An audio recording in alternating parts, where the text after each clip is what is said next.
And health is going to be a factor. You got to have your key players if you want to be a team that finds its stride in December and early January. And if the Bengals don't have Jamar Chase for several more games, that could be a problem. Here's Joe Burrow from last night talking about what it meant to not have a dominant receiver like Jamar Chase available in that loss to the Browns.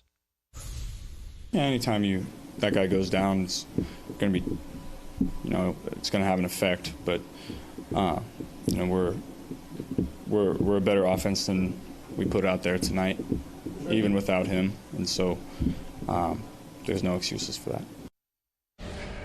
You mentioned the lack of a run game. Joe Mixon had 1,205 rushing yards last year. Right. He's got like 400 and change so far this year, fewer attempts per game. And it's either not working behind that revamped offensive line or they're getting away from it too early. But they've got to figure things out. And that's really the key to becoming – it's not just health. It's having a coaching staff that can figure out how to fix what's wrong with the team in the midst of that constant grind. Week after week after week after week, how do we make repairs? How do we stay ahead of the curve? How do we shore up our issues? And how do we maybe spot the problems that our opponents have? Right. That's why they sleep at the office, folks. That's why I mean, I don't know that I condone or recommend that, but that's what happens. You get so obsessed. You have only so many days, only so many hours. You spend as much time as you can. If you give a crap and you're trying and you feel any heat whatsoever, or you're just it becomes all encompassing. You can't turn it off. No, they can't. They better not. They definitely can't. Because I think you said it. I mean, to me, it's going to be on the coaches on this one. It's going to be on Zach Taylor and Brian Callahan, offensive coordinator, to figure this out. Last year, they had a running game. Their offense has always been simple. It's always been too reliant on the Jimmies and Joes. But that's fine, and you can get away with that when you have a running back like Joe Mixon, like you said, who ran for 1,300 yards last year. It did exactly what you talked about with Cleveland a few minutes ago. So, hey, yeah, we're not that creative on that side of the ball, but we can run it, and you have to respect it, and it's going to give us some looks to make the plays we want in the pass game, let alone open up play-action pass, which we know is the number one device for big passes in the league right now. So, but they don't have that right now. And, Mike, they're not giving up on it too early with Joe Mixon. They have to give up on it because it's almost like human abuse when they give it to him. I mean, in most games, it's like, God, I feel bad for the guy. By the fourth carry, I look at it and go, man, I feel bad. He's got nowhere to go. He's getting killed already. They got nothing. There was no point last night at where you went, ooh, maybe they can get the running game going. At no point did we think that at all.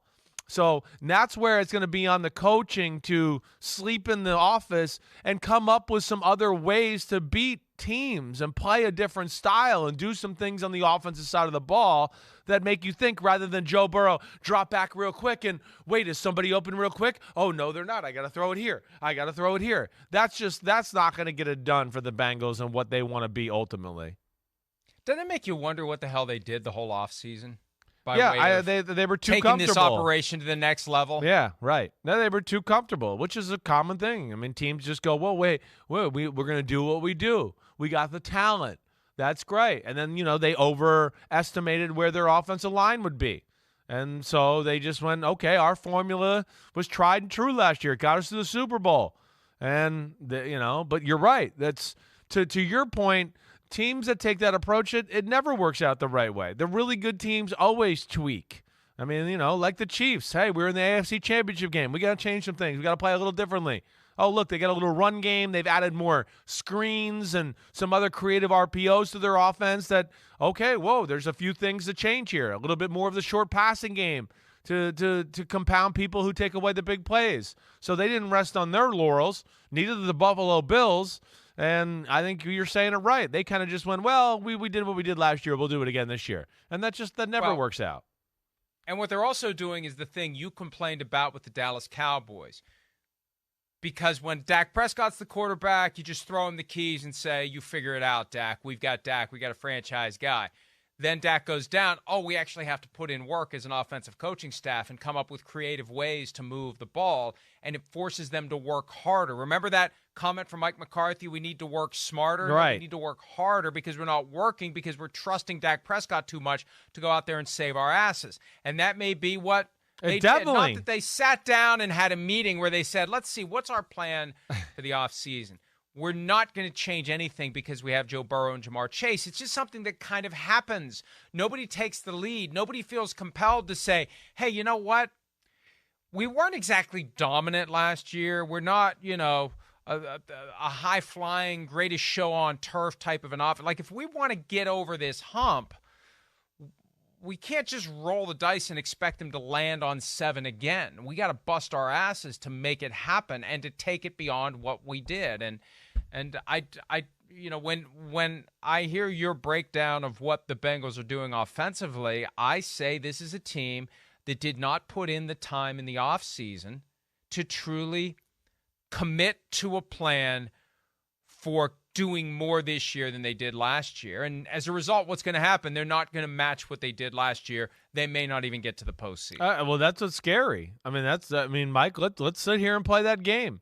Look at their schedule after the bye week. I mean, they're definitely a team that I look at and go, hey, I know I didn't pick the Bengals to win the division, but I picked them to go to the playoffs, and I'm certainly sitting here right now going, I don't know. I don't know if they're a playoff caliber football team. I think they have a playoff caliber defense.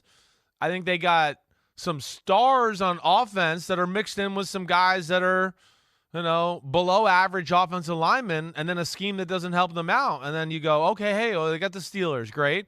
Steelers are cause some problems for them because the Steelers, their front four can get there. So they're going to have to deal with that. And then, man, the Titans, the Chiefs, the Browns, the Bucks, the Patriots, the Bills, the Ravens. I mean, they could be in trouble here. There's not a lot of favorable matchups there where you go, ooh, I like how that looks for them. It's good coaching, good talent they're playing. I mean, the Bengals are definitely in danger of not being a playoff team this year. It's going to be tough, and they need Jamar Chase back ASAP if they really want to make a run at this thing. Not just ASAP, ASAFP. They need Jamar Chase back. Now, they have the Panthers this week. They got to win this one against the Panthers, obviously going into their bye. That Steelers game, you see that little peacock there and the both the logo and the word spelled out. We don't make those decisions, but we're gonna flex Steelers out of that crap. We don't make those decisions. No, we don't. But that looks flex out of it. Get out of here. Two primetime games. two primetime games left. And Chris, one thing though, on the back end of the schedule, by week 17.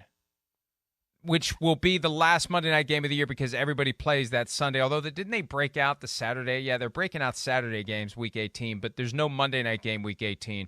The Bills may have everything wrapped up by then. It may be the Case Keenum show when Buffalo comes to town. So that actually may work to the Bengals' benefit if they're trying to get one of those wild card spots or still win the division. Because the division is still winnable. They're only one game behind the Ravens. That's the good news. It's kind of like the flip side to Tom Brady and the Buccaneers. Even though it isn't going the way that we wanted it to, we're in a division where we have an opportunity to still take it. Hi, it's Mike Florio. Thanks for watching PFT on YouTube. Hit subscribe for the latest news and analysis from Pro Football Talk.